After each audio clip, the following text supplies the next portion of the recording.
Chapter 16. Eddy's eyes burst open. He wasn't awakened by Rolf's scream, but a nightmare. It was the day his parents threw his older brother out of the house. There was something about that dream that was different. It felt more like a memory. Eddy was 5 when the disaster went awry. He had no idea what his brother built up for his latest scam, but he said it was the one. His scam drew birds, making them go crazy. They were flying all over the place. Eddy hid under the slide since they were in the playground. A car went spiraling out of control, hit an old man, and came careening into the playground. His brother's friend got knocked out. There were sirens. His brother grabbed Eddy the second he emerged from his hiding spot. His brother ran away from the scene when the people were clearly telling him to stop. What about Daniel? Eddy remembered asking. Mom and Dad don't care about him. Eddy blinked and tried to clear his mind by looking up at the stars. The voices of his parents screaming came into his mind. Eddy was upstairs when something shattered against the wall. His brother trudged up the stairs and barged into his room. Eddy slowly walked in, asking if he had to leave. His brother bent down and talked to him.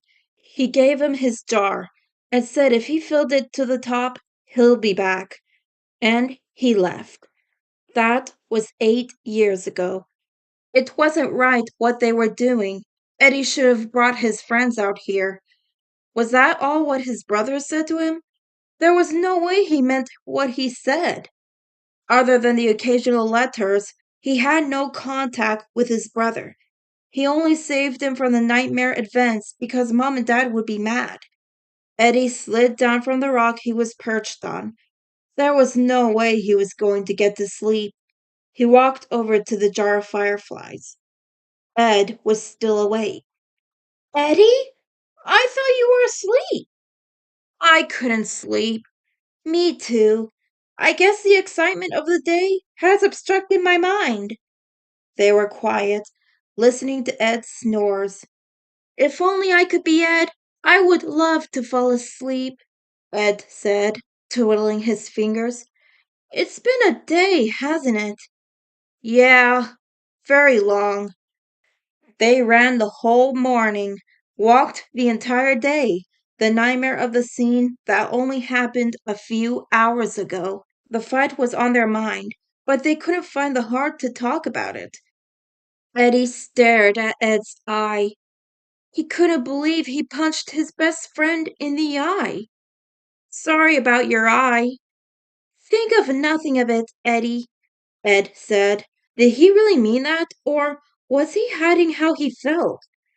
Eddy noticed that whenever it came to physical situations, I guess I was thinking of, did he really want to tell him? Why? Kevin. Ed accepted that answer. But Eddy, if you ever do something like that to me again, I'm leaving. Eddy took a deep breath, letting the image soak in once more. Why did you come back? Because of you, Eddy. I know it wasn't the best way to show you, but I saw how much you needed me. That's why I came back. Eddy rolled his eyes. He didn't care. That's how Eddy always was when it came to emotions. I'm sorry for walking away. Don't be. I deserve that. Ed laughed. I know. Promise you two will never fight again? Ed asked, scaring them both. Ed? We thought you were asleep. I got lonely. They noticed how disturbed Ed looked. At different times, they noticed him looking very sad, trying to get in with their conversation.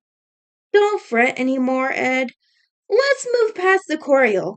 I gotta say, Double D, that was a great defense, Eddy said, having Ed's words fly through his ears. But Eddy, please, let's move past it. But how did you learn to kick a person off like that? That was so cool. Eddy, can we discuss this conversation?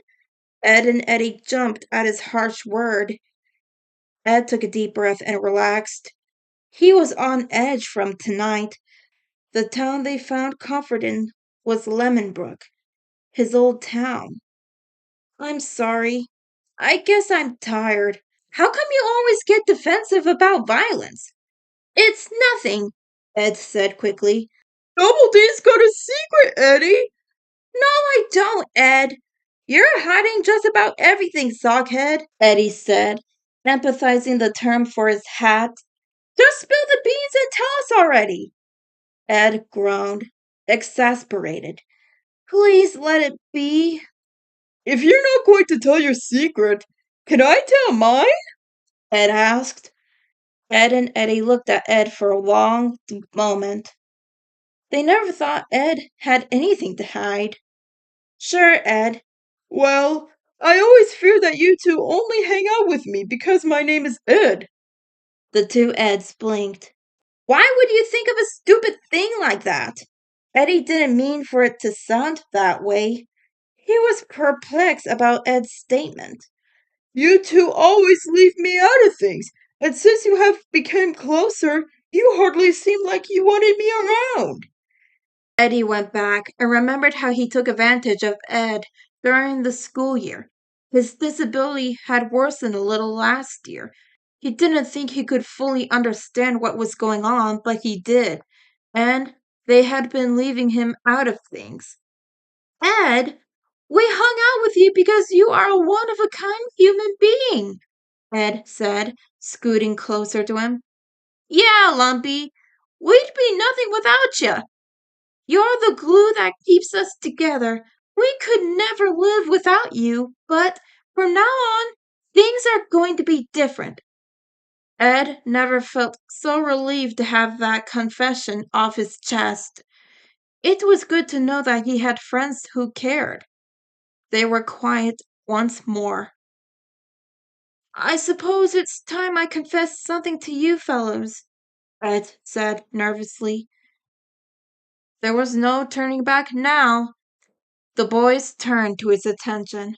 Before I moved to Peach Creek, I lived here in Lemonbrook. It wasn't much of a happy time. The kids here would constantly pick on me. They targeted me in gym class when we played dodgeball. After too many hits on the head, I decided that it's time I give them a taste of their own medicine. And so, I built a machine that would shift the dodgeball at them. The only thing is, I went mad. I set the machine on the warpath, hitting everyone in my class. I thought I had all the power until this classmate looked at me. I was going to hit her when I saw how scared she looked. That was when I looked around, seeing what I had done. They looked like they were dead, but they weren't. Suddenly, the machine backfired. A ball hit me, and I smacked into the wall, which is how Ed removed his hat and laid it on his lap, which is how I achieved this scar. Ed and Eddie were silent. He looked up at them. They were looking at him and not the scar. It was usually something to laugh about. But that's not the worst of it. Not only that they expelled me, but they made me apologize to the whole school. I was only 4, and they forced me to do it. As I stood up there, they were all scared of me. I'd made my most sincerest apology, but it wouldn't register to them. And then, to make matters worse, the principal removed my hat. My head only went through surgeries days ago. They forced me to walk through the crowd where they pointed at me, laughing and saying such foul things. Tears crawled down Ed's cheek. His friends still hadn't said a word. And when I got into the car, Mother and Father wouldn't look at me. They've been ashamed ever since of a monster like me. Ed cried into his hands.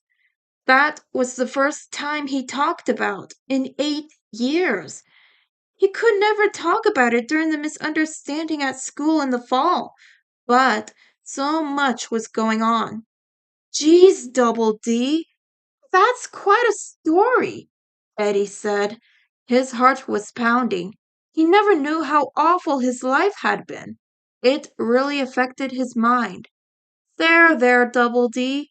The sun has set so many times now. You mean you're not mad? Why would we be mad? From the looks of it, those kids deserve it. But I was a monster, Eddy. I wasn't right.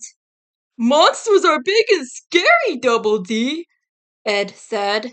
Heck, kids had no idea what they do. Sure, what you did was insane, but that school telling you to take off your hat? There had to be something wrong with them. Ed smiled so big, relieved to have that off his chest. The scar of his head didn't seem like it was something that was labeled anymore. You two are the best friends anybody could ever have. See, Double D? Now you've learned to never keep things bottled up. They jumble your thoughts, Eddy said. Why, Eddy, you say that as if you had an experience, Ed said, placing his hat back on. Eddy is next to tell a secret! Eddy grew nervous. Now was not the right time. He had to warn them about his past and his brother, but they were already out here. Were they supposed to go once morning came? What would they think of him with all those made-up stories? Ed had been on the rocks with him since last summer. He'd been leading them on with so many false personalities. That dream he had was nothing. His brother was fuzzy because he was too young to understand, right? Well, did you know I almost drowned once? We were river rafting, Bro and I fell out. There was an octopus who scooped me up. My bro defeated him. Oh, don't stop there, Eddy. Keep going, Ed said. Why don't you ask him when we find him in the morning? You don't want to have bad dreams now, do ya? Although everything was better between the friends, a nightmare haunted them through the night.